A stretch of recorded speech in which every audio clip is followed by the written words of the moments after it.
50 mètres sous terre. C'est le seul moyen d'être protégé contre ces missiles balistiques iraniens. Vous voyez ces gens qui se précipitent, les gens qui habitent dans les environs. Il n'y a pas beaucoup d'abris antimissiles.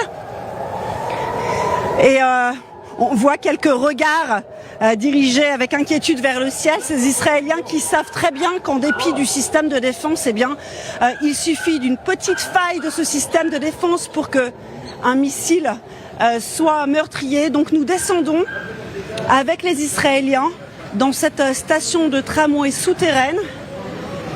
Il y en a certains qui courent, il y en a d'autres qui prennent leur mal en patience. Donc nous sommes dans les escaliers électroniques. Il faut dire que dans cette station où nous nous trouvions plus tôt, il y a des dizaines d'Israéliens qui ont passé la nuit ici.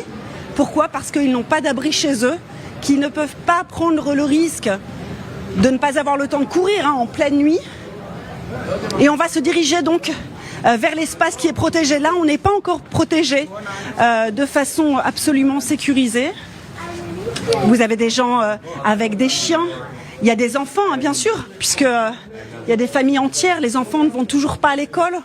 Les écoles sont d'ailleurs fermées. Ça fait partie des consignes de sécurité. On l'a évoqué un peu plus tôt. Et regardez, Léa va vous montrer, eh bien voilà, l'espace de la station de tramway, 50 mètres sous terre. C'est là où les Israéliens, pour l'énième fois, doivent se réfugier.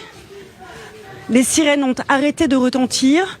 S'il doit y avoir des explosions, c'est maintenant en général les Israéliens qui s'arrêtent de parler et guettent au loin le bruit des explosions. Voilà, des dizaines d'Israéliens, beaucoup qui ont passé déjà la nuit dans cette station de tramway pour parfois la 5e ou 6e nuit consécutive.